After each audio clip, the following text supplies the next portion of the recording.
2021 বিধানসভা ভোট নিয়ে মুখ্যমন্ত্রী নির্বাচনকে কেন্দ্র করে অনেক জলঘোলা হয়েছে। যদিও বা লোডশেডিং তত্ত্ব অনেকেই রাখেন, কিন্তু বিরোধী দলনেতা শুভেন্দু অধিকারী বারংবার বলে গিয়েছেন মুখ্যমন্ত্রী মমতা বন্দ্যোপাধ্যায়কে তিনি হারিয়েছেন। একের পর এক এই বিষয় নিয়ে অনেকবার অনেক রকম কন্ট্রোভার্সি সৃষ্টি হয়েছে, অনেক রকম প্রশ্নের সৃষ্টি হয়েছে, কিন্তু অধরা এখনও অনেক উত্তর। আর ঠিক সে মতো অবস্থায় আবারও 26-এর বিধানসভা নির্বাচন চলে এসেছে, অর্থাৎ 5টি বছর পেরিয়ে যাচ্ছে। 26-এ বিধানসভা নির্বাচন একেবারে দোরগোড়ায়, আর কয়েকটি মাসই হয়তো রয়েছে নির্বাচন ফলাফল ঘোষণা সব কিছু হতে চলেছে আবারও 26-এর। আর ঠিক তার আগে আগে বিস্ফোরক মন্তব্য করেছেন বিরোধী দলনেতা শুভেন্দু অধিকারী। তিনি বলছেন নন্দীগ্রাম থেকে ভবানীপুরে জেতা নাকি অনেক বেশি সহজ। আর ঠিক এই মন্তব্যের পর থেকে রাজনৈতিক তরজা আরও তুঙ্গে হয়েছে। এবার সরাসরি বলা হচ্ছে, তাহলে কি এবার পাখির চোখ ভবানীপুর? নমস্কার, আমি অঞ্জন, আপনারা দেখছেন ট্রাইব টিভি বাংলা। এখন ঠিক ঘড়িকাটা সন্ধ্যে 7টা, আর আজ মূল আলোচনার বিষয় ঠিক এখানেই, যেখান থেকে নন্দীগ্রাম আর ভবানীপুরের সমীকরণ শুরু।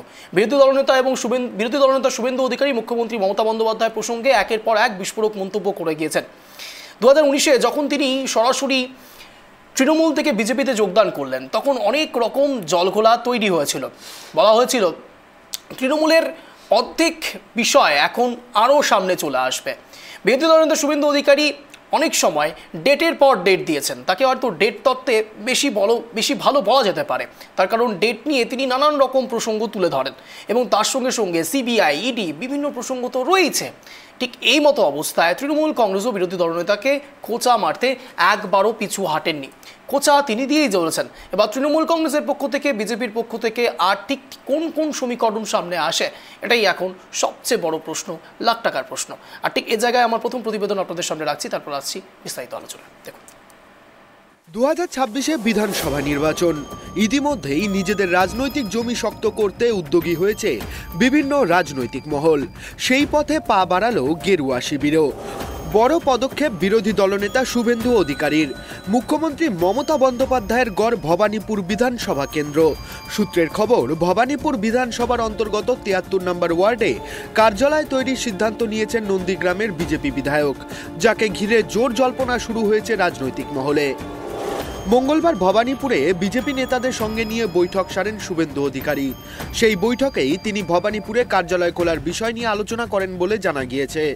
100 জনের বেশি কর্মী নিয়ে তৈরি করা হচ্ছে একটি টিম, যারা মূলত এলাকার তথ্য সংগ্রহ করবেন এবং তাদের পরিচয় গোপন রাখা হবে বলে দলীয় সূত্রের খবর। 26-এর নির্বাচনে মমতাকে পরাস্ত করতেই কি ভবানীপুরে কার্যালয় তৈরির সিদ্ধান্ত শুভেন্দুর? উঠছে প্রশ্ন।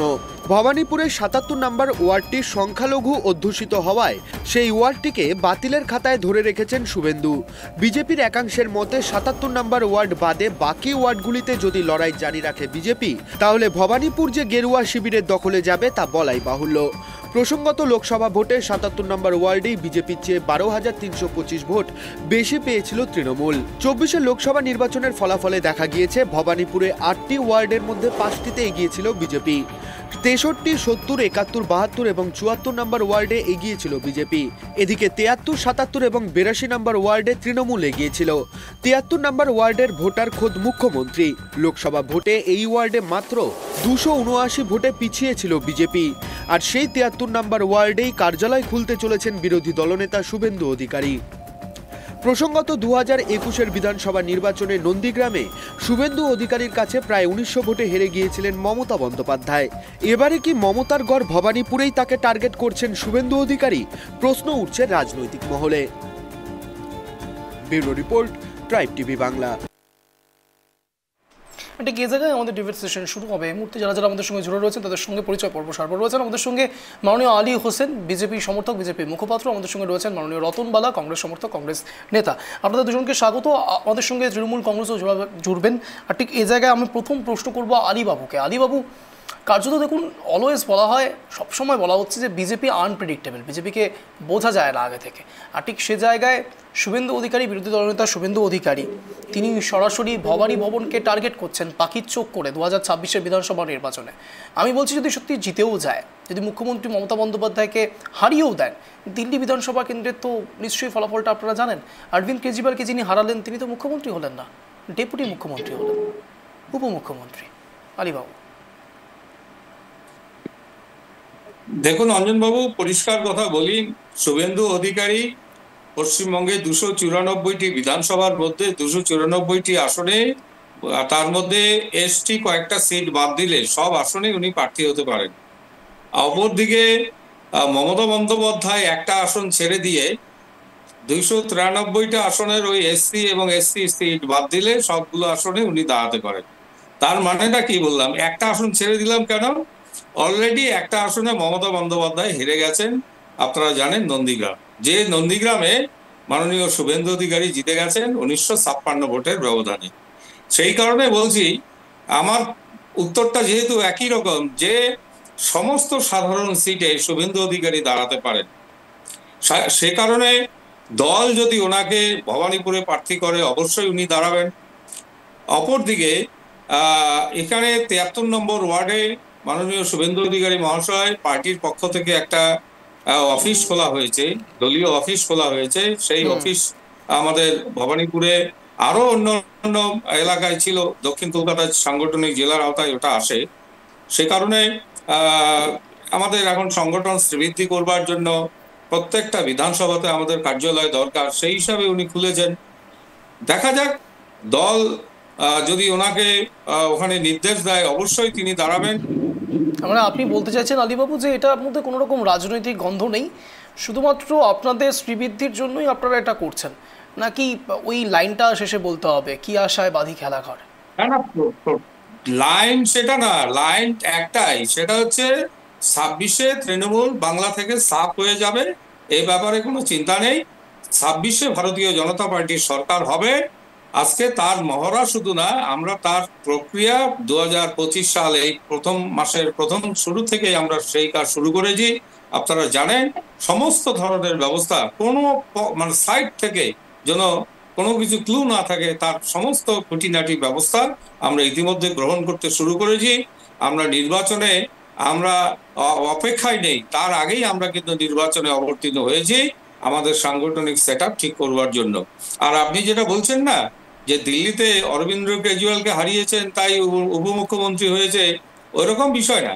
আমাদের দল নেতা নির্বাচন করবে বিধানসভা নির্বাচনের পর। বিধানসভা নির্বাচনের পর আমাদের দলের নেতা নির্বাচন হবে, তার আগে আমাদের নেতা হবেন আমাদের প্রধানমন্ত্রী মাননীয় নরেন্দ্র দামোদর দাস মোদী, ওনার নেতৃত্বেই আমাদের ভোট হবে। বেশ, আমি এখানে রতনবাবুর কাছে যাবো। রতনবাবু, একদিকে বিরোধী দলনেতা শুভেন্দু অধিকারী কার্যত ভবানীপুরকে রীতিমতো টার্গেট করছেন, পাখির চোখ করছেন 26-এ বিধানসভা নির্বাচনের আগে। বলছি, বিরোধী একদম ছয়লাভ হবে নাকি? আপনারাও এবার শুভঙ্কর সরকার, প্রদেশ কংগ্রেস সভাপতি, সেখানে গিয়ে কিছু করবে নাকি? শুভ সন্ধ্যা অঞ্জন দা, আলীবাবু আছেন, শুভ সন্ধ্যা।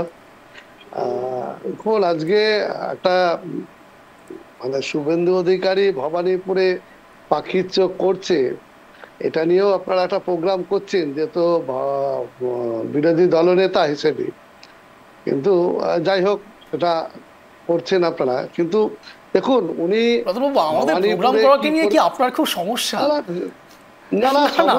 এর আগেও আমি দেখেছি রতনবাবু যে আমরা কোনো টপিক নিয়ে কিছু আলোচনা করলে আপনি এই কথাটাই বলেন যে আপনারা এটা নিয়েও আলোচনা করছেন। ঠিক আছে, ওদের আপনারা খুলুন, দেখবেন আপনাদেরটা নিয়েও আমরা আলোচনা করবো। তাই জন্য তো বলছি যে প্রদেশ কংগ্রেস সভাপতি সেখানে গিয়ে কিছু খুলুক, তাহলে আমরা আলোচনা করি। সে তো আমাদের সব সময়তে মানে সব বিভিন্ন জায়গায় খোলা থাকে এবং খোলা হয়। একটা নির্বাচন তৃণমূল কংগ্রেস বন্ধ করে দেয় বলুন? যে সমস্ত না শুনুন, নির্বাচন লড়তে গেলে আমাদের যে সমস্ত প্রাথমিক যে কাজগুলো থাকে সেগুলো আমরা করি, আমাদের যেরকম সাংগঠনিক শক্তি যেখানে যেরকম আছে সেভাবে আমরা করি। সারা পশ্চিম বাংলায় আমাদের কংগ্রেসের সংগঠন যেরকম আছে আমরা সেই মধ্যেই করার চেষ্টা করি। এটাতে অস্বাভাবিক কিছু নয় যে মুখ্যমন্ত্রী বলে যে তার ওখানে খোলা যাবে না বা অন্য জায়গায় খোলা যাবে, এরকম বিষয়টা নয় অঞ্জন দাম। কারণ হচ্ছে গণতন্ত্র, হ্যাঁ, অধিকারের মধ্যে পড়ে যে খুলতে পারে। কিন্তু যে বিষয়টা এখানে মানে আলীবাবুরা বলার চেষ্টা করছে যে একটা ওখান থেকে একটা যেহেতু দেখবেন মিডিয়া চ্যানেল বা আপনাদের মতো যারা সাংবাদিকরা থাকে তাদের একটা মানে ফোকাস পাওয়ার একটা ব্যাপার থাকে। আর শহরে যত একটা ঘটনা ঘটলে যেভাবে ব্রেকিং নিউজ হয় বিভিন্ন চ্যানেলগুলোতে, মফস্বলে কিন্তু একটা ঘটনা ঘটলে সেরকম ভাবে হয় না। তো ওনার কখনো মনে হয়েছে যে একটু ফ্রন্ট লাইনে আসার জন্য যে এমন জায়গায় একটু একটা কিছু করব, তাতে হয়তো প্রচারটাও ভালো হবে, এরকম একটা ব্যাপার। কিন্তু যাই হোক, তারা খুলছে। কিন্তু এখানটাতে বলি অজেন্দা যে উনি তো অনেক কিছুই বলেন, দিদিও যেরকম বলেন উনিও সেরকম বলেন। দিদির অনুগত ছাত্র হিসেবে আমরা শুভেন্দু বাবুকে দেখতে পাই, কারণ দিদি ওনাকে যেই শিক্ষা দিয়ে মানে দিয়েছেন, দীর্ঘ সময় থাকলে যা হয় আর কি, যেরকম দীর্ঘ সময় একসাথে থাকার ফলে অনেক কিছু তো নেতাদের কাছ থেকে যারা জুনিয়র থাকে তারা শিখে, তাদের আবার জুনিয়র যারা আছে তারা শিখে, এরকম দীর্ঘ সময় থাকার ফলে মমতা ব্যানার্জির কাছ থেকে শুভেন্দু অধিকারী অনেক কিছুই শিখেছেন। সেই শিখার ফলে ওই যে বলে না যে গুরু মারা বিদ্যা, তো উনি হয়তো মনে করেছেন যে গুরু মারা বিদ্যা এখানে প্রয়োগ করলে যদি খানিকটা কাজে লাগে, কিন্তু আলটিমেটলি কিছুই হবে না। যে বাংলার মানুষ এটা জানে যে পশ্চিম বাংলা জুড়ে যে শাসক দল আছে আর বিরোধী দল আছে, এটা হচ্ছে একই মুদ্রার দুটি দিক। মানে বিরোধী দলই কি আর শাসক দলই কি। কারণ দেখুন, যে মমতা ব্যানার্জির মন্ত্রিসভায় দীর্ঘদিন মন্ত্রী থাকার ফলে রাজনীতির দল চেঞ্জ করতেই পারে, আমি এটা বলছি না, এটা তো অন্যায়ের কিছু নাই। কিন্তু একটা মানুষের মধ্যে সাধারণ আমরা যারা একদম নিচু স্তরের মানুষ, সঞ্জনদা, যারা আমরা মানে রাজনীতি মানে ভোট দিতে যাই বা ভোটার হিসেবে, আপনি যখন দেখবেন যে পশ্চিম বাংলার যে যে সংস্কৃতি, যে কালচারে যেই ধরনের মানে ভাষা, যেই ধরনের বাক্য যারা প্রয়োগ করছে, যেই শব্দগুলো যারা চিৎকার করে বলছে, আজকে বলতে নাই যে তৃণমূলের এখনো কেউ বসেনি, আজকে একজন প্রফেসর সৌগত রায়, ওনার মুখ দিয়েও আমরা যে ধরনের ভাষা শুনতে পাচ্ছি, মানে কোথাও যেন মনে হচ্ছে যে এটা কি বাংলা, এটা কি আমাদের সেই বাংলা যেখানটাতে ভাষা আন্দোলন বলুন বা সংস্কৃতি বলুন, যেটা গোটা বিশ্বের কাছে যে একটা বাঙালি, একটা সভ্য ভদ্র, একটা নম্র, একটা একটা শিক্ষিত, একটা বুদ্ধিমান জাতির মধ্যে আমরা যে মানে পড়ি, কখনো কখনো মনে হয় যে সত্যি কি এদের দ্বারা যদি রাষ্ট্র এইভাবে চলতে থাকে, তাহলে কি আগামী দিনে বাংলার যে গৌরব, বাংলার যে সংস্কৃতি, বাংলার যে কালচার, সেগুলো কোথাও যেন একটু হারিয়ে যেতে বসেছে। না হলে বলুন তো, অমুক ভাবে চিৎকার করে বলছেন যে আমি এই করে দেবো, আমি সেই করে দেবো। আজকে একটা ছেলে এই হওয়ার পরে আমরা হয়তো খুশি হলাম, প্রাপ্ত বসু ওনাকে একটু ফোন করে ফোন করে ছাত্রটা কেমন আছে, ছাত্রটা কেমন, এটাতে ভালো লেগেছে, এটাই হওয়া উচিত, এটাই হওয়া উচিত।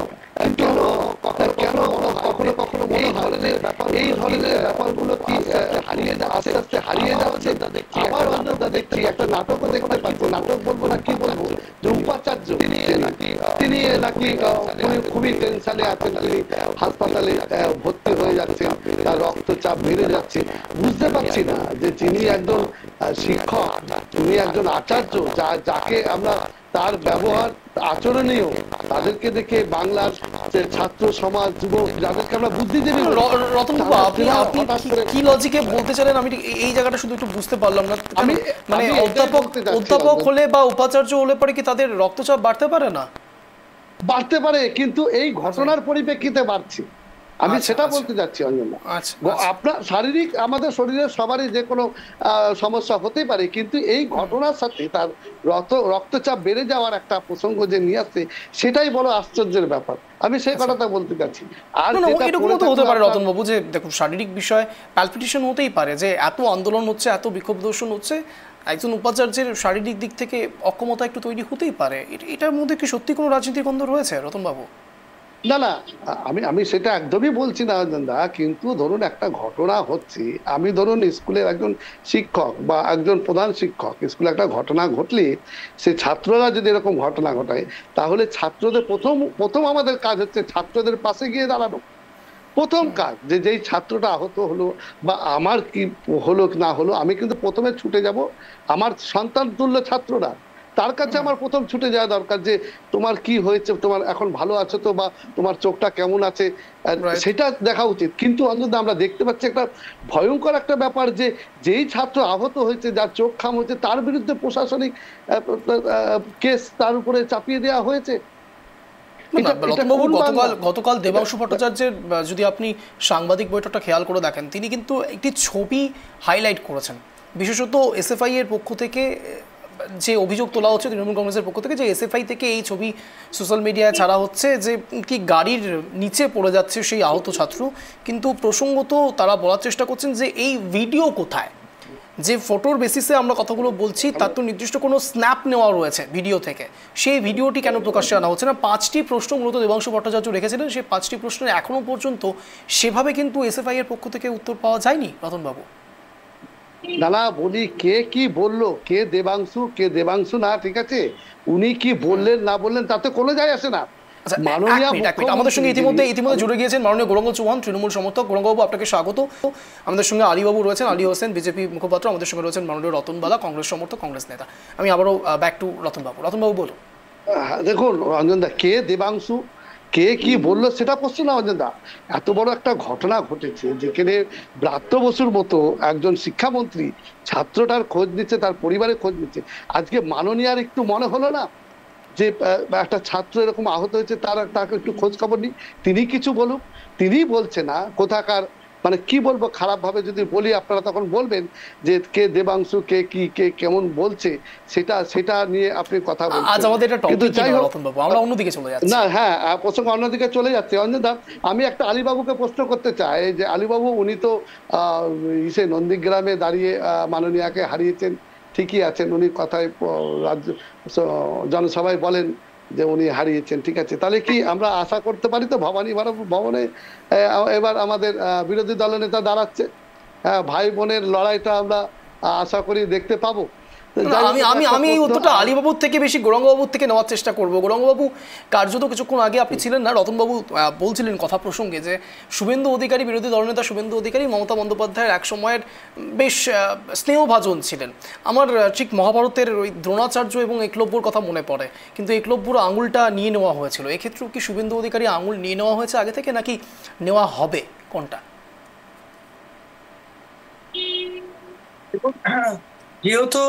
যেহেতু মেদিনীপুরে জায়গাতে যেখানে শক্ত ঘাঁটি ছিল, এবং শুভেন্দু অধিকারী যেটা বলেন, সেইখান থেকে যেহেতু মমতা বন্দ্যোপাধ্যায় 2021-এর ভোটে দাঁড়িয়েছিলেন, সেহেতু ওখানটায় পার্টি অফিস খোলা হচ্ছে ভবানীপুরে, মমতা বন্দ্যোপাধ্যায়ের কেন্দ্রে পার্টি অফিস বিজেপি খুলছে। কিন্তু আদতেও সেই বিজেপি পার্টি অফিস খালি খোলে, কিন্তু সেখানে কোনো লোক থাকে না। এটা হচ্ছে সমস্যার বিষয়। কোনো হয়তো ঘর ভাড়া করে ঘর নিয়ে থাকে, কারণ ওদের তো বুথে কর্মী নাই, ওদের পার্টিতেও কর্মী নাই। যা সিপিএম থেকে কিছু ধার নিয়েছিল, কংগ্রেস থেকে ধার নিয়েছিল, সেই ধার ধুর নিয়ে তাদের ভোট ব্যাংকটাকে বৃদ্ধি করে টিকে রয়েছে।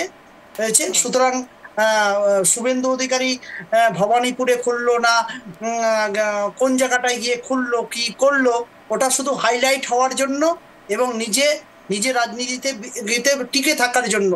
মমতা বন্দ্যোপাধ্যায়কে অবলম্বন করেই তো তিনি বড় হয়েছেন, এবং রাজনৈতিক পারদর্শিতা বা বিধায়ক থেকে সাংসদ থেকে যা হওয়ার হয়েছেন। তো আজকেও ওই মমতা বন্দ্যোপাধ্যায়ের বিরোধিতা করেই বিজেপিতে গেছেন, বিজেপিতে আছেন, নাহলে পারে বিজেপিতেও কেউ পুষতো না বা জায়গাটাও থাকতো না। আর যে কেন্দ্র থেকে জোর করে এখনো জিতে রয়েছেন, সেটা তো লোডশেডিং করে জিতেছেন, তাও মমতা বন্দ্যোপাধ্যায় আশীর্বাদের জন্যই হয়তো এখনো বেঁচে আছেন। না হলে পরে সেই বিধানসভা সিটটাও বিরোধী দলনেতা আর হতে হতো না, সেই সিটটাও তিনি হারাতেন, নিজের সিটটা। সুতরাং এই প্রশ্ন আপনি কি বলতে চাইলেন? গৌরাঙ্গবাবু, আপনি কি বলতে চাইলেন বেঁচে আছেন মানে? আমি ঠিক বুঝলাম না। রাজনৈতিক ভাবে মমতা বন্দ্যোপাধ্যায়কে সাথে নিয়ে যেভাবে করে বেঁচেছিলেন, রাজনৈতিক বিরোধিতা করবার জন্য, হ্যাঁ, রাজনৈতিক ভাবে বিরোধিতা করেই হয়তো বিজেপির কাছে গ্রহণযোগ্য রয়েছে। এক মিনিট উত্তর দিই, 1 মিনিট। আচ্ছা, আমি গৌরাঙ্গ বাবুকে বলতে চাই যে এই কিছুদিন আগে একটা আওয়াজ উঠলো ওই সভা মঞ্চ থেকে অঞ্জনদা, যে ভাইপো বললেন যে আমার মুন্ডু কেটে দিলেও আমি বিজেপিতে যাবো না, না, গলা আমাকে কেটে নিয়ে একটা দিলে, লটানো মুন্ডু না, হচ্ছে। গলা। গলা কেটে দিলে, হ্যাঁ গলা কেটে দিলেও মমতা ব্যানার্জি জিন্দাবাদ বেরাবে, আর বিজেপিতে নাকি ভাসিয়ে দেওয়া হচ্ছে, উনি বিজেপিতে যাবে। অঞ্জনদা দেখুন, উনি কিন্তু একটা কথা বলেছিলেন ওই মঞ্চ থেকে, বলেছেন যে আমি মুকুল রায় এবং শুভেন্দু অধিকারীকে তৃণমূল থেকে বহিষ্কার করেছি, বা তৃণমূল থেকে ধরে ওনাদেরকে বাইরে বের করেছি। তাহলে কোথাও যে মনে হচ্ছে অঞ্জনদা, যদি আবার এই ভাইপো বিজেপিতে যায়, যে আওয়াজ উঠছে, তাহলে কি শুভেন্দু অধিকারী আবার তৃণমূলে ফিরে আসবে? প্রশ্ন একটা থাকলোই জটিল বাংলার মানুষের কাছে। এটা এটা এটা এটা আলীবাবু এবং গৌরাঙ্গবাবু দুজনের কাছেই প্রশ্ন থাকবে, কিন্তু আমি আলীবাবুর কাছে যাবো প্রথমে। আলীবাবু। না, আমি গৌরাঙ্গবাবুর সঙ্গে আমি একমত না কয়েকটা বিষয়। প্রথমত হচ্ছে লোডশেডিং এ শুভেন্দু অধিকারী জিতেছে এরকম বিষয় নয়, কারণ মমতা বন্দ্যোপাধ্যায় মুখ্যমন্ত্রী রাজ্যের, সুতরাং তিনি হেরেছেন মানে অনেক কিছু হিসাব নিকাশ করে তাকে পদত্যাগে, তাকে হারার স্বীকার করতে হয়েছে। সেই জন্য উনি লোডশেডিং এ মানে হারেননি, বা উনি লোডশেডিং এ জেতেননি এরকম বিষয় না। বিষয়টা হচ্ছে শুভেন্দু অধিকারী 1956 ভোটে মমতা বন্দ্যোপাধ্যায়কে পরাজিত করেছেন, এটাই বাস্তব সত্য। এবং আজ তিনি এমএলএ হিসাবে, বিরোধী দল নেতা হিসাবে আছেন, নন্দীগ্রামের এমএলএ হিসাবে। এটা গৌরাঙ্গ বাবুদের স্বীকার করতেই হবে যে আলীবাবু আপনি একটি বিষয় স্বীকার করবেন, আলীবাবু একটি বিষয় স্বীকার করবেন, যদি অভিষেক বন্দ্যোপাধ্যায় আপনাদের দলে আসতে চায় তাহলে কি আপনারা নিয়ে নেবেন? না না, এগুলো হচ্ছে অভিষেক বন্দ্যোপাধ্যায়ের সঙ্গে সংবাদ মিডিয়ার বিষয় আছে। আমাদের দলের এরকম কোনো বিষয় নেই। আমাদের দল পরিষ্কার করে বলেছে, আমাদের দল পরিষ্কার করে বলেছে যে এই দল যারা করতে আসবে, এই দলের নীতি আদর্শ সবকিছু মেনে নিয়ে যদি কারো মনে হয় আসার প্রয়োজন অবশ্যই আসবে, তাদের জন্য আমরা অবশ্যই খুলে দেবো। কিন্তু আমরা বলছি না, কারণ এটা আমাদের কোনো ব্যাপার না। এই দেখুন রতনবাবু আলীবাবু রতনবাবু আবারও আপনাদের ওয়াশিং মেশিন তত্ত্বের কথা বলছেন, মানে বলতে চাইছেন যে যেমনই হয়ে যাক ওয়াশিং মেশিনে সব ধুয়ে মুছে একাকার হয়ে যাবে। যদিও বা এটা তৃণমূল কংগ্রেস রাজনীতির বিষয় আছে, ওয়াশিং মেশিনটা রাজনীতির বিষয়। মহাভারতের সময়ও অঞ্জনবাবু, মহাভারতের সময় কিন্তু দল বদল হয়েছিল। এর ব্যাপারে একটা সেই মহাভারত কোথায় আপনার দাপর যুদ্ধ, সেই দাপর যুদ্ধ এটা মাথায় রাখবেন, মহাভারতের সঙ্গে রাজনীতিকে মেলাবেন না। মহাভারত অনেক বেশি, আপনারা নিজেরাই সনাতনের কথা বলেন, মহাভারতের সঙ্গে রাজনীতিকে তুলনা করছেন আলীবাবু। মহাভারত কতটা পবিত্র বিষয়, কি বিষয়ের উপর ভিত্তি করে, আর রাজনীতি আপনার মনে হয় এখন সেই জায়গায় রয়েছে যেখানে মহাভারতের সঙ্গে তুলনা করা যেতে পারে? ধর্ম অধর্ম আপনি বলছেন কি করে? রাজনীতিতে কোনটা ধর্ম কোনটা অধর্ম?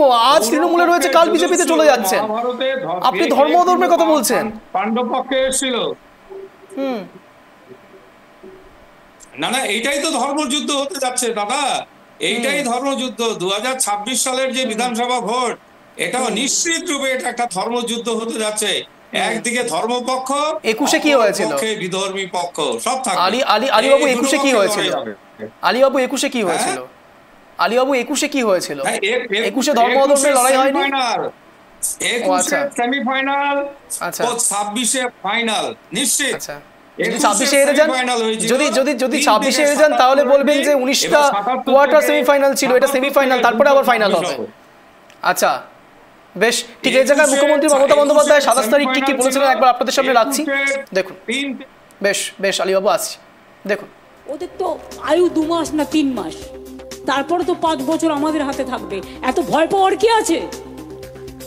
এত চিন্তা করার কি আছে? আর এত দুর্যোগ আশঙ্কা করারও কোনো কারণ নেই। বাংলায় যদি কেউ টিকে থাকে গ্রাসরুটে, তাহলে এটা তৃণমূল কংগ্রেস, আর কেউ নয়।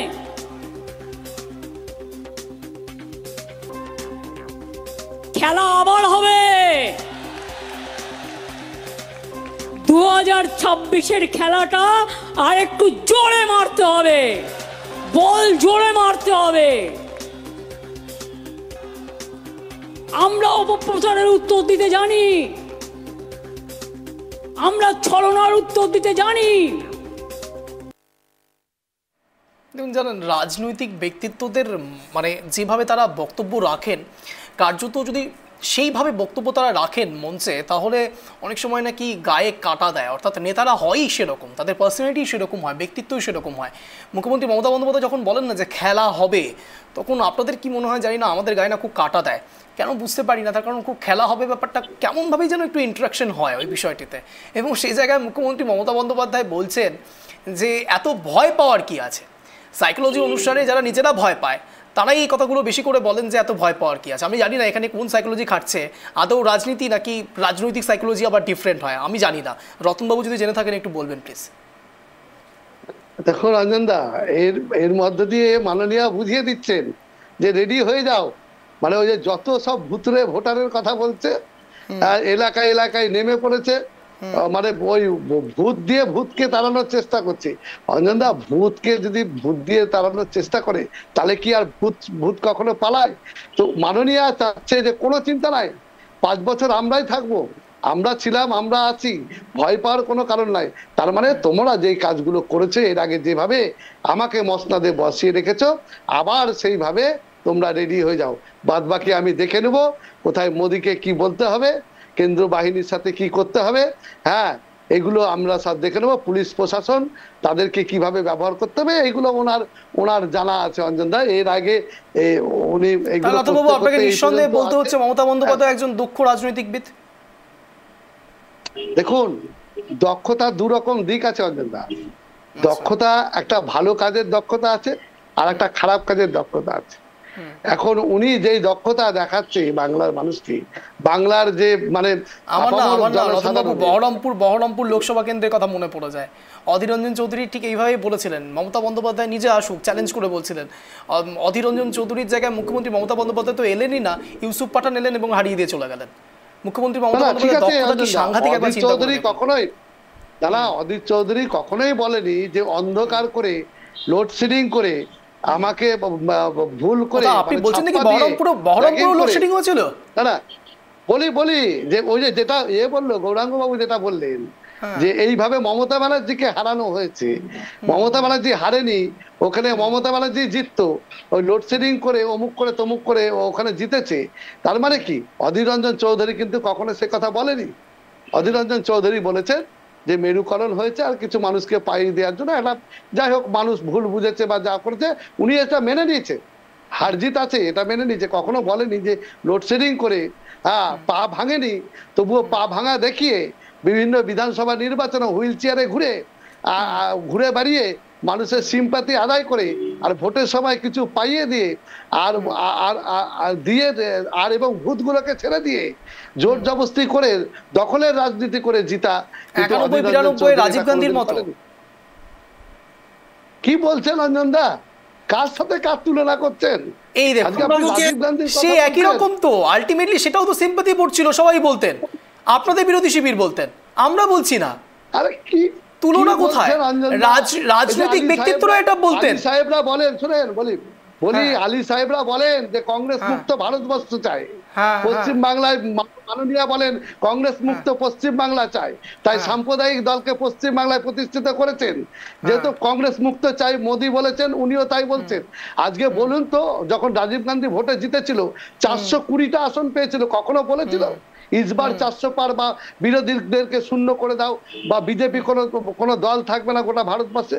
কখনোই বলেনি। কারণ জাতীয় কংগ্রেস কখনো এইসব কথা, একটা হলো বেশি ভাবে 215, কিন্তু কোথাও যেন এই ভাইপো আর দিদির মধ্যে একটা কিন্তু মানে ভেতর কিন্তু একটা কিন্তু রক্তক্ষয়ী সংগ্রাম চলছে। আজকে দেখুন ভাইপোকে কিন্তু সাইড করে দেওয়ার চেষ্টা করছে, না হলে আজকে সেই ঝাঁজ কোথায়? ভাইপোর তো কোনো কথা শুনছি না। দিদি চায়, দিদি বুঝতে পেরেছে যে এই পশ্চিম বাংলা যতদিন আমি থাকবো এখানে অন্য কাউরি এন্ট্রি হবে না, সেই আসুক, সে ভাইপো থাক আর অন্য কেউ থাক, কেউ রাজত্ব করতে পারবে না। কারণ দিদি শুরু, দিদি শেষ। কারণ এই তৃণমূল দলটা মমতা ব্যানার্জি চলে গেলে তাসের ঘরের মতো। অঞ্জনদা আপনাদের চ্যানেলে বলে, আপনি বিশ্বাস করেন রতনবাবু যে মমতা বন্দ্যোপাধ্যায় যতদিন আছে ততদিন আপনাদের কারো অস্তিত্ব থাকবে না, এটা আপনারাও স্বীকার করছেন? মুখ্যমন্ত্রী মমতা বন্দ্যোপাধ্যায় যতদিন থাকবে, আপনি তো স্বীকার করছেন। বাস্তব বলছি অঞ্জনদা। না হলে বলুন তো, তৃণমূল দলের বিকল্প কোনো কেউ আছে? বিকল্প কোনো মুখ আছে? এই দলটা, আপনি কংগ্রেসের কি সমর্থক? নীতি আদর্শ আছে? আচ্ছা, হ্যাঁ, আপনি কংগ্রেসের এই দলটার কি নীতি আদর্শ আছে? আপনার এই শুধুমাত্র এই লাইনটা শুনলে পরে অনেকে বলবে আপনি তৃণমূল সমর্থক হয়ে যাচ্ছেন, এরকম বলবেন না। দেখুন, গৌরাঙ্গবাবুর কাছে যাবো। গৌরাঙ্গবাবু বলুন। হ্যাঁ, গৌরাঙ্গবাবু বলুন। গৌরাঙ্গবাবু বলুন। বললাম যে রতনবাবুকে আমি অনুরোধ করব, গোটা ভারতবর্ষে একটা তো আপনারা বলেন যে সর্ববৃহৎ পার্টি বা পুরনো পার্টি, আজকে আপনারা 3টা মাত্র রাজ্যে রয়েছেন। আপনারা ভেরি রিসেন্ট হরিয়ানা হারছেন, ভেরি রিসেন্ট হচ্ছে আপনার বোম্বেতে যে ইলেকশন হলো, মধ্যপ্রদেশ লড়েছেন। রতনবাবু মনে করিয়ে দিচ্ছেন। হ্যাঁ, আমি গৌরাঙ্গবাবু বলুন। হ্যাঁ, তো ওনারা জিতছেন তো সব জায়গায়, আমরা হারছি। ওনারা সারা ভারতবর্ষ জুড়ে জিতছেন গৌরাঙ্গবাবু, আর আমরা হেরে যাচ্ছি। আলী সাহেব বসে শুনছে। উনি বলছেন উনি মমতা বন্দ্যোপাধ্যায় বিরোধিতা করছেন, কিন্তু আমরা ওনাকে বা ওনার দলকে ইন্ডিয়া জোটের এক এবং একনিষ্ঠ আমরা হচ্ছে সমর্থক, মানে মেইন রোলে রাখছি। এটা হচ্ছে পার্থক্য ওনার সাথে, ওনাদের সাথে মানে পশ্চিমবঙ্গের কংগ্রেস যারা করেন তাদের সাথে আমাদের বিরাট পার্থক্য রয়েছে। আমাদের লড়াইটা কিন্তু সেদিন 35 বছর আগে লড়াইটা ছিল, 35 বছরের শাসনের অপশাসনের বিরুদ্ধে 2011 সালের বা তারও আগে লড়াইটা ছিল সিপিএম এর বিরুদ্ধে। আজকে লড়াইটা কিন্তু সামনাসামনি কংগ্রেসের বিরুদ্ধে আমাদের লড়াই নয়, আমাদের লড়াইটা হচ্ছে আজকে বিজেপির বিরুদ্ধে। আজকে দেখুন, এখন ডোনাল্ড ট্রাম্প যে ট্যাক্স বৃদ্ধি করা হবে, নরেন্দ্র মোদী গেছিলেন, ফ্রেন্ড করে গেছেন, গিয়ে দেখা করে এসেছেন, ছবি তুলে এসেছেন। আজকে ভারতবর্ষের অর্থনীতি সাধারণ মানুষের ক্ষেত্রে ইস্পাত থেকে শুরু করে তেল থেকে শুরু করে করের বোঝা আরো বাড়বে। আগামী দিনে মানুষের নিরাপত্তার জায়গা ফ্রেন্ড বলে গেলেন, মাই ফ্রেন্ড, আর ওখান থেকে মিটিং করে আসার পর থেকে ট্যাক্সের বোঝা দেশে বাড়ছে। তাহলে মানুষকে একটা গোটা দেশকে আগামী বাড়ছে, তো গোটা দেশের যে অবস্থার মধ্যে দিয়ে যাচ্ছে সেই দিকটা চিন্তা করা উচিত। আজকে রতনবাবু, কংগ্রেস আমাদের বিরোধী নয়, আমরাও বরঞ্চ মমতা বন্দ্যোপাধ্যায় কংগ্রেস করতেন, আমরাও কংগ্রেস করতাম বলেই আজকে তৃণমূল কংগ্রেসটা করি, আমরা সিপিএম করি নাই। আমরা একসময় সিপিএম এর বিরুদ্ধে লড়াই করেছি ডানপন্থী দল হিসাবে। তো মমতা বন্দ্যোপাধ্যায়ের যে সংগ্রাম সেটা কিন্তু রাজীব গান্ধী জানেন, রতনবাবু আরো ভালো জানেন যদি ইতিহাস পড়ে থাকেন, ইতিহাস যদি জানেন। এটাও জানি যে বিজেপির সাথে মমতা ব্যানার্জি জোট করে পশ্চিম বাংলায় নির্বাচন লড়াই করেছে। এই ডিবেট চলতে থাকবে। আমার না এখানে একটি কবিতার লাইন মনে পড়ে যাচ্ছে, পদ ভাবে আমি দেব, রথ ভাবে আমি, মূর্তি ভাবে আমি দেব, হাসে অন্তর্যামী। দেখুন, দুজন মিলে যেভাবে আপনারা ডিবেট করছেন, বলছেন ইনি জাতীয় কংগ্রেস, ইনি যেন সব জায়গায় জিতে গেছেন, ওদিকে দেখুন আলীবাবু মুচকি হাসছেন, ওই যে অনেকটা ওই হাসে অন্তর্যামীর মতো। সময় একটা ছোট্ট বিরতি, ফিরছি, বিরতির পর করতে যাবেন না, দেখতে থাকুন ট্রাই টু বি বাংলা, বাংলার আপন। রাজনৈতিক আলোচনা কতটা গুরুতর একবার ভেবে দেখুন। মানে ভবানীপুর যখন হচ্ছে সেখানে পাখির চোখ হয়ে যাচ্ছে বিজেপির কাছে, ঠিক সে জায়গায় জাতীয় কংগ্রেস এবং কংগ্রেসের মধ্যে আলোচনা হচ্ছে যে কে কতটা জায়গা বিস্তার করেছে, কে কোথায় কোন জায়গায় হেরে গেল, সেই বিষয় নিয়ে আলোচনা হচ্ছে। এবং বিরতির আগে আমি যেমনটা বলছিলাম না, পদ ভাবে আমি দেব, রথ ভাবে আমি, মূর্তি ভাবে আমি দেব, হাসে অন্তর্যামী। আলীবাবু তখনও হাসছিলেন, এখনও হাসছেন। আলীবাবু ভেবে যাচ্ছেন আপনারা জাতীয় করে আলোচনা করুন, আর আমরা ধীরে ধীরে সমস্ত ভারতে আধিপত্য ছড়িয়ে যাই। আলীবাবু।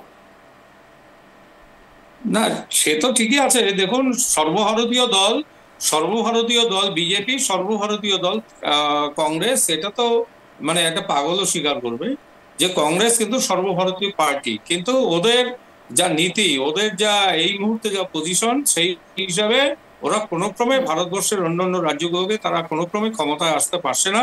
কারণ বিজেপির রণনীতির সঙ্গে কংগ্রেসের রণনীতির কোনো মিল নেই। বিজেপির অভিভাবক আছে, কংগ্রেসের কোনো অভিভাবক নেই। বিজেপির অভিভাবক সংঘ, রাষ্ট্রীয় স্বয়ংসেবক সংঘ আরএসএস, কিন্তু কংগ্রেসের কোনো অভিভাবক নেই। কংগ্রেসের অভিভাবককে সোনিয়া গান্ধী, আর খুব বেশি হলে ইতালি, মানে এই পর্যন্তই। কিন্তু তারা যে রণকৌশল নিয়েছে সেই রণকৌশল এখন বিজেপির কাছে টিকতে পারবে না বলেই সারা ভারতবর্ষ বিজেপি একের পর এক রাজ্য দখল করছে। আমরা এই মুহূর্তে 21টা রাজ্যে আমরা ক্ষমতায় আছি, আপনারা সকলে জানেন, এনডিএ সহ। এনডিএ 3টা রাজ্যে আছি।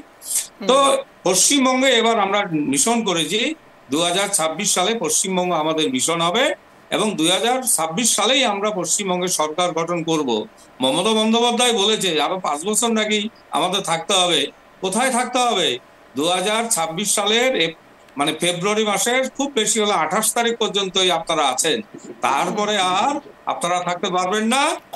বিজেপি আমরা আগামী 2026 সালের পরে আমরা ক্ষমতায় আসবো নিশ্চিত রূপে। কোনো তারিখ বললেন?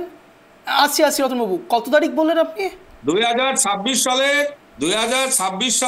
28শে ফেব্রুয়ারি পর্যন্ত তৃণমূল কংগ্রেস আছে, তারপরেই বিজেপি রাজ শুরু হবে, কারণ তখন থেকে ভোট শুরু হবে। বলছি এটা কি শুভেন্দু অধিকারী বলে দিয়েছেন? না, শুভেন্দু অধিকারীকে বলতে হবে কেন? 2026 সালে তার অর্থ হচ্ছে আলীবাবু আজকের ডেটের কথা বলছেন। ট্রাইব টিভি বাংলায় ব্রেকিং খবর যাবে যে আলী হোসেন বিজেপি মুখপাত্র তিনি বলছেন যে 28 তারিখের পর থেকে বিজেপির হাওয়া চলবে বাংলায়। নতুন ব্রেকিং নিউজ 7টা নিউজে। রতন বাবু, বাংলায় তো হাওয়া চলছে স্যার, এখন সেই হাওয়া চলছে। 28 তারিখে কেন বললাম যে 28 তারিখের পরে ইলেকশন শুরু হবে পশ্চিম বাংলায়, আর তখন আস্তে আস্তে আমরা বিজেপি সরকার গঠন করব, তৃণমূল কংগ্রেস আস্তে আস্তে পিছতে থাকবে। তারা গঙ্গায় বিসর্জিত হবে, গঙ্গায় নিশ্চিত রূপে। খুব ভালো আলীবাবু বলেছেন। হ্যাঁ বলি অঞ্জন দা, এখানে আলীবাবু বললেন যে আমাদের জাতীয় কংগ্রেসের অভিভাবক নাই, কিন্তু আলীবাবুদের অভিভাবক আছে। অভিভাবকটা কে? উনি বলেই ফেললেন এখানে যে আরএসএস হচ্ছে আলীবাবুদের অভিভাবক। যেই অভিভাবক দর্শন তারা দেয়, অভিভাবক বলেছেন। আমি বলি আলীবাবু বলতে দিন। আপনাদের অভিভাবক আরএসএস, যাদের সাথে আমাদের 125 বছরের লড়াই, আদর্শগত নীতিগত লড়াই আছে। এইবার আরএসএস যেহেতু আপনাদের অভিভাবক, বিজেপি পার্টির যেটা আপনি বললেন, সেই অভিভাবকের সদর দপ্তরে এখনো পর্যন্ত জাতীয় পতাকা উড়ানো হয় না। এই অভিভাবক বলেছিলেন, আপনাদের যে অভিভাবক বিজেপি পার্টির অভিভাবক, তারা বলেছিলেন প্রকাশ্য জনসভায় দাঁড়িয়ে বলেছেন যে 1947 সালে 15ই আগস্ট ভারত স্বাধীন হয়নি, ভারত স্বাধীন হয়েছে যেদিন রাম মন্দির হয়েছে। এই আরএসএস আপনাদের অভিভাবক। এই অভিভাবকের দেখে, এই অভিভাবকের নির্দেশে আপনারা পশ্চিমবাংলায় 26-এর স্বপ্ন দেখতেন মসনদে আসার। এই অভিভাবক যিনি এসে বলে গেলেন যে সাম্প্রদায়িক মেরুকরণ করার কথা পশ্চিমবাংলায় এসে, হিন্দু কত পার্সেন্ট, মুসলিম কত পার্সেন্ট, এই আরএসএস অভিভাবক এই বাংলার সংস্কৃতিতে কোনো দিনই মাথাচাড়া দিতে পারেনি। যদি এই আপনাদের তৃণমূলের গৌরাঙ্গ বাবুদের মতো যে তৃণমূল, তাদের যে নেত্রী মমতা ব্যানার্জি, যদি এই আপনাদের আরএসএস অভিভাবককে পশ্চিমবাংলায় আপ্যায়ন করে এবং লাল কার্পেট বিছিয়ে যদি না নিয়ে আসতো, তাহলে কিন্তু এদের 4000 শাখা সংগঠন হতো না। অঞ্জনদা, ইনি কি ভয়ঙ্কর কথা বলছেন আলীবাবু। সামনের নির্বাচন, তাহলে কি আমরা পশ্চিমবাংলার যারা শুভবুদ্ধি সম্পন্ন মানুষ, আপনারা সচেতন হয়ে যান যে এনারা বলছেন, বিজেপি পার্টির বলছেন যে অভিভাবক আরএসএস কে নিয়েছে তারা ফ্রন্ট লাইনে 26-এর নির্বাচন লড়বে। তো যাই হোক অঞ্জনদা, এটা তাদের ব্যক্তিগত ব্যাপার, আমি এই প্রসঙ্গে যাব না। আমি আবার কংগ্রেস পার্টির কথা বলি অঞ্জনদা, যে আমাদের অভিভাবক নাই বলেছি। আজকে এই ভারতবর্ষ স্বাধীন হয়েছে, এই ভারতবর্ষ পরাধীনতার শৃঙ্খল মুক্ত করেছে ভারতবর্ষের জাতীয় কংগ্রেস। সেই জাতীয় কংগ্রেসকে তার অভিভাবক ভারতবর্ষের জাতীয় কংগ্রেসের অভিভাবক শুনুন আলীবাবু, জাতীয় কংগ্রেসের অভিভাবক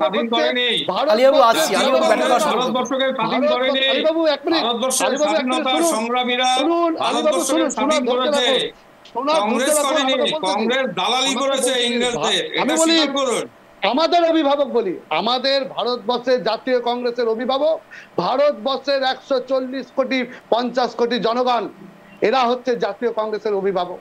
তারা যদি আমাদের ছুঁড়ে ফেলে আমরা সেটা আমরা মাথা পেতে নিব, তারা যদি আমাদেরকে আপন করে নেয় ভালোবেসে নাই, আমরা তাদের বিনিময়ে তাদেরকে ভালোবাসা দেবো, এটাই আমাদের অভিভাবক। আর আপনাদের অভিভাবক হচ্ছে RSS, যারা 1947 সালে ভারতবর্ষ স্বাধীন হয়নি। আলিবাবু ঠিক কি ব্যাখ্যা দেবেন আমি জানি না, আমি এই বিষয় নিয়ে গৌরাঙ্গবাবুর কাছে বেশিক্ষণ সময় নেব না, কিন্তু আমি শুধু একটি বিষয় আপনাকে বলার চেষ্টা করছি। তার কারণ আপনি বললেন যে জাতীয় কংগ্রেস ভারতের স্বাধীনতা দিয়েছে, শুধুমাত্র জাতীয় কংগ্রেস রতনবাবু, আমি এখনো আপনাকে আরো একবার সুযোগ দিতে চাই, সত্যি শুধুমাত্র জাতীয় কংগ্রেস ভারতের স্বাধীনতা এনেছে? আপনার সাথে আমি একমত, শুধুমাত্র জাতীয় কংগ্রেস ভারতবর্ষের স্বাধীনতা দেয়নি অঞ্জনদা। আপনার চ্যানেলে আমার স্বীকার করতে অসুবিধা নেই, কিন্তু ভারতবর্ষের জাতীয় কংগ্রেস 1885 সালে, তার আগে পলাশির যুদ্ধ হয়েছিল যেখানে নবাব সিরাজউদ্দৌলা পরাজিত হয়েছিল। 1857 সালে মহাবিদ্রোহ হয়েছিল, সেখানে আমাদের সিপাহী বিদ্রোহ, তারা শহীদ হয়েছিল। স্বাধীনতার যুদ্ধ কিন্তু যেদিন দেশ পরাধীন হয়েছে সেদিন থেকেই শুরু হয়েছে। আমরা এটা কখনোই বলি না যে কংগ্রেসের জন্য দেশ স্বাধীন হয়েছে, আমরা বলি কংগ্রেস নেতৃত্ব দিয়েছে, দেশ গঠন করা, দেশের গণতন্ত্র ফিরিয়ে নিয়ে এসছে, দেশের সংবিধান দিয়েছে, এগুলো কি অস্বীকার করতে পারবেন? আপনি রতন বাবু আপনি বলুন, ভারতবর্ষের মুসলিম শাসক যারা ছিলেন তারা কি ভারতবর্ষের স্বাধীনতা সংগ্রামী ছিলেন, না সেই সময় ভারতবর্ষ পরাধীনতায় ছিল, সেটা বলুন তো। না, আমরা অন্য দিকে চলে যাচ্ছি। যে বিষয় নিয়ে আপনারা কথা বলতে চাইছেন সেটা একটা আলাদাই একটি বড় সাবজেক্ট, এই বিষয়ে আজকে আমরা যেতে চাইছি না।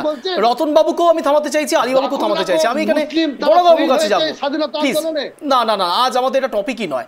গৌরাঙ্গবাবু, আমি বলতে চাইছি শুধুমাত্র একটি বিষয়, ভবানীপুরে যেভাবে বিজেপির কার্যালয় তৈরি হচ্ছে, আপনারা সত্যি কি এই বিষয়টিকে খুব সিরিয়াসলি নিচ্ছেন, নাকি বাকি সব কার্যালয়ের মতো, যেটা আপনি খুব এক প্রকার বুড়ো আঙুল দেখিয়ে দিলেন প্রথমেই, বললেন যে এরকম অনেক কার্যালয়ই তৈরি হয় কিন্তু সেখানে কোনো কর্মী থাকে না, সত্যি কি এতটাই ইজি গৌরাঙ্গবাবু, নাকি নিজেরাই আপনারা বিরোধী তৈরি করছেন দিনের পর দিন? দেখুন, ভবানীপুরের মানুষের রক্তের শিরার মধ্যে মমতা বন্দ্যোপাধ্যায় বসে রয়েছেন, আজ থেকে নয়, সেটা দীর্ঘদিন থেকেই। ওখানকার মানুষের যে পরিষেবা, মানুষের পাশে থাকা, অভিভাবকের মতো থাকা, তাদের দায়িত্ব নেওয়ার যে কাজ, সেটা মমতা বন্দ্যোপাধ্যায় আজ থেকে তিনি করে আসেন নাই। কোন শুভেন্দু অধিকারী উড়ে এসে জুড়ে বসলো এবং একটা পার্টি অফিস খুললো, যারা লাস্ট ইলেকশনেও 45,000-এর কাছাকাছি ভোটে হেরেছে। সুতরাং এটা আমাদের বিষয় নয়, সাবজেক্টও নয়। 2019 সালের 2019 লোকসভা নির্বাচনে ভবানীপুরে গৌরাঙ্গবাবুকে বলার সুযোগ দিন। গৌরাঙ্গবাবুকে বলার সুযোগ দিন প্লিজ। গৌরাঙ্গবাবু বলুন। আমি বলছি যে গৌরাঙ্গবাবুকে একটু বলার সুযোগ দিন। আলিবাবু আপনাকে ব্যাটল করার সুযোগ দেবো, আমি একটু গৌরাঙ্গবাবুর কাছ থেকে শুনে নিই। আলিবাবু প্লিজ, আমি গৌরাঙ্গবাবুর কাছে যাবো। গৌরাঙ্গবাবু বলুন। বলবো যে আমি বিজেপিকে এবং শুভেন্দু বাবুকে পরামর্শ দেব আপনাদের চ্যানেলের মাধ্যমে, যে পশ্চিম মিদনাপুরে যে একের পর এক বিধানসভা সিটগুলো এবং কোঅপারেটিভ নির্বাচন থেকে শুরু করে পরপর হারতে শুরু করেছেন, 26-এ আপনি তো জিততে পারবেন তো, টিকে থাকতে পারবেন তো, ওই বিরোধী দলনেতা এটা থাকতে পারবেন তো? শুধুমাত্র বিজেপির অন্তর্দ্বন্দ্ব, কারণ বিজেপির এখনো রাজ্য সভাপতি কমিটি নতুন দেওয়া হচ্ছে, মন্ডল সভাপতিগুলো, সেই মন্ডল সভাপতি নিজেদের মধ্যে ক্লাস করে গন্ডগোল করে যাচ্ছাতাই অবস্থা করে দিচ্ছে। ওটা বিজেপির ব্যাপার, আপনাকে ভাবতে হবে না স্যার, আপনাকে ওটা ভাবতে হবে না, বিজেপি ভাবছে। রাজ্য সভাপতি সঠিক সময় সঠিক ব্যবস্থা নেবে, সভাপতি হতে চাইছে। আচ্ছা, তার মানে আলিবাবু আপনি মেনে নিচ্ছেন যেটা হচ্ছে? এক মিনিট আলিবাবু, তার মানে আপনি মেনে নিলেন? আমি আসছি, একেবারে অন্তিম লগ্নে দিকে যাচ্ছি, অন্তিম লগ্নে যাচ্ছি। আলিবাবু, আপনার কাছে প্রশ্ন সংযোজন থাকলো, তার মানে আপনি মেনে নিচ্ছেন। আপনার 1 মিনিট সময় শুরু হচ্ছে এখন আনইন্টারাপ্টেড। আলিবাবু বলুন। গৌরাঙ্গবাবু আসছি, আলিবাবু বলুন। প্রথম যেটা বিষয় সেটা হচ্ছে 2026 বিধানসভা নির্বাচনে ভারতীয় জনতা পার্টি 294টা আসনে প্রার্থী দেবে। শুধু তাই নয়, এবারে আমরা ক্ষমতায় আসবো পশ্চিমবঙ্গে এবং ভারতবর্ষের মধ্যে অন্যতম শ্রেষ্ঠ রাজ্য আমরা পশ্চিমবঙ্গকে করে তুলব। পশ্চিমবঙ্গকে বেকার মুক্ত করব, পশ্চিমবঙ্গকে মা বোনদের নিরাপত্তা দেব, পশ্চিমবঙ্গে কৃষকদের কল্যাণ করব, পশ্চিমবঙ্গকে সুশাসন দেব এবং পশ্চিমবঙ্গ ভারতবর্ষের 1 নম্বর রাজ্য হিসাবে স্বীকৃতি পাবে। সেই লক্ষ্য নিয়ে, সেই এজেন্ডা নিয়ে আমরা 2026 বিধানসভা ইলেকশনে আমরা লড়তে যাচ্ছি। ভবানীপুরও তার থেকে বাদ যাবে না। ভবানীপুরের বিধানসভা আসন এবার বিজেপি ক্ষমতায়, বিজেপি দখল করবে। একইভাবে সারা পশ্চিমবঙ্গে 200-র উপরে আসন নিয়ে ভারতীয় জনতা পার্টি পশ্চিমবঙ্গের সরকার গঠন করবে, এটা নিশ্চিত আছে। তাই তৃণমূল ভীত হয়ে আজকে তারা বলে বেড়াচ্ছে, তারা মানুষকে বিভিন্ন ধরনের আতঙ্ক তৈরি করবার চেষ্টা করছে। বাংলার মানুষ এর জন্য তৈরি আছে। বেশ, আমি গৌরববাবু কাছে যাবো। গৌরববাবু, আপনার 1 মিনিট সময় শুরু হচ্ছে এখন, আনইন্টারাপ্টেড, বলুন। দেখুন, এখন শুভেন্দু অধিকারী ভীত হয়ে এই সমস্ত কাজগুলো করছে এবং বিজেপির কাছে মাইলেজ পাওয়ার জন্য, মাদার পার্টির কাছে মাইলেজ পাওয়ার জন্য এই কাজগুলো করছে। কারণ ওনাদের তো রাজ্য সভাপতি বা যাই হোক কমিটি গঠন প্রক্রিয়া চলছে, হচ্ছে শুভেন্দু অধিকারীর কোনো গুরুত্ব নাই। মমতা বন্দ্যোপাধ্যায়ের আশ্রয় বড় হয়েছেন এবং মমতা বন্দ্যোপাধ্যায়ের ওখানে গিয়ে একটা পার্টি অফিস না করলে হয়তো বিজেপির সেন্ট্রাল কমিটির কাছে, টিমের কাছেও কোনো জায়গা পাবেন না। এই জন্য এগুলো নিজেকে হাইলাইট করবার জন্য চেষ্টা করছেন, কারণ মমতা বন্দ্যোপাধ্যায় ছাড়া তো কেউ হাইলাইট হতে পারছে না তো বিজেপি, সেই জন্য এগুলো করছে। এগুলো নিয়ে আমরা চিন্তিত নয়। ওখানে 50,000 ভোটে বিজেপি হেরেছে লাস্ট ইলেকশনে, সুতরাং আমাদের বিষয় নয়। বিষয় হচ্ছে যে আগামী দিনে শুভেন্দু অধিকারীর টিকিট পাবে তো। শুভেন্দু অধিকারী যদি টিকিট পায় পশ্চিম মিদনাপুরে কোনো একটা জায়গায়, সেখানে তো হারবেই। আর ভবানীপুরে আসলে তো 1 লক্ষ ভোটে হারবে। সুতরাং বিজেপি নিজস্ব ক্ষমতা দেখানোর যে চেষ্টা, সেটা ফ্লপ শো হবে এবং শুভেন্দু অধিকারী এই যে সুকান্ত মজুমদারের কাছে পেরে উঠছে না হয়তো, এই জন্যই। আমি রতনবাবু কাছে যাবো। রতনবাবু, আপনার 1 মিনিট সময় শুরু হচ্ছে এখন, আনইন্টারাপ্টেড, বলুন। হ্যাঁ, কিছুদিন আগে আমাদের প্রদেশ কংগ্রেস দপ্তরে আমাদের নেতা অধীর রঞ্জন চৌধুরী, শুভঙ্কর সরকার, তারপর প্রদীপ ভট্টাচার্য এবং আরো সমস্ত, এবং আমাদের যে অবজারভার এবং যারা কংগ্রেসের প্রদেশ নেতৃত্ব যারা ছিলেন, প্রত্যেকেই ওখানে উপস্থিত ছিলেন। সেই কর্মসমিতিতে আমাদের নেতা অধীর রঞ্জন চৌধুরী প্রত্যেক কংগ্রেস যারা দায়িত্বপ্রাপ্ত যারা আছেন তাদেরকে একটা শপথ বাক্য পাঠ করিয়েছেন রঞ্জনদা। সেই শপথ বাক্য পাঠ করার পরেও অধীর চৌধুরী বলেছেন এই শপথ নিয়ে বাড়ি গিয়ে চলে গেলে হবে না, প্রত্যেকটা বিধানসভা কেন্দ্র ভিত্তিক আমাদের কিন্তু সংগঠনকে শক্তিশালী করতে হবে। কারণ এর মধ্যে আপনারা জানেন যে আমাদের প্রিয় নেতা রাহুল গান্ধী, প্রিয়াঙ্কা গান্ধী, মল্লিকা উদ্দিন খার্গে পশ্চিমবাংলার 26-এর নির্বাচনকে কেন্দ্র করে পশ্চিমবাংলায় প্রবেশ করবেন। আমরা খুব উচ্ছ্বসিত এবং আমরা আশাবাদী যে আমাদের যে হারানো গৌরব, আমাদের যে হারানো ভূমি মাটি, আমরা আবার ফিরে পাওয়ার জন্য আপ্রাণ চেষ্টা করব। সামনে 26-এর বিধানসভা নির্বাচনকে সামনে পাখির চোখ করে আমরা কিন্তু আমাদের সংগঠনকে শক্তিশালী করব। বেশ, আপনাদের দুজনকে অশেষ ধন্যবাদ টাইপ বাংলা আসার জন্য, সন্ধ্যে 7টার এই শোতে যোগদান করার জন্য। যে কথা বলে আজকের স্পেশাল শো শেষ করবো, ভবানীপুরে আদৌ কি হতে চলেছে, ঠিক কি সমীকরণে বিরোধী দলনেতা শুভেন্দু অধিকারী কিছু ভাবছেন, কিংবা মুখ্যমন্ত্রী মমতা বন্দ্যোপাধ্যায় ডিফেন্ড করার জন্য কি কি মাস্টার স্ট্রোক দিতে পারেন, সব দিকেই নজর থাকছে ট্রাইব বাংলা। আপনার নজর রাখুন ট্রাইব বাংলার পর্দায় ঠিক সন্ধ্যে 7টায় এরকমই টানটার শো দেখার জন্য। নমস্কার।